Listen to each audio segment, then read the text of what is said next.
এক সাহাবী এসে বলল, ইয়া রাসূলুল্লাহ, ইয়া হাবিবাল্লাহ, নবী আওসিনি, আপনি আমাকে নসিহত করুন।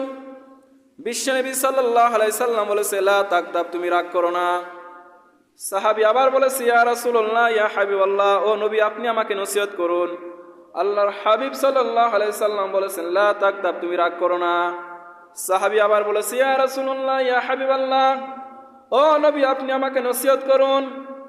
আল্লাহর হাবিব সাল্লাল্লাহু আলাইহি ওয়াসাল্লাম বলেছেন, লা তাকদাব, তুমি রাগ করো না। সুবহানাল্লাহ বলুন, তুমি রাগ করো না, কারণ রেগে গেলেন তো হেরে গেলেন। সাহাবী যতবার বলেছে আমাকে নসিহত করুন, আল্লাহর হাবিব বলেছে তুমি শুধু একটি আমল করবে, তুমি শুধু রাগ করবে না। কি করবে না? রাগ করবে না। এই জন্য আমরা আজকে থেকে রাগটা কন্ট্রোল করব। আল্লাহর হাবিব সাল্লাল্লাহু আলাইহি সাল্লাম কখনো রাগ করতেন না, কখনো করতেন না। ওনাকে পিটানো হয়েছে, ওনাকে মারা হয়েছে, ওনাকে পাথর মারা হয়েছে, রক্তাক্ত করা হয়েছে।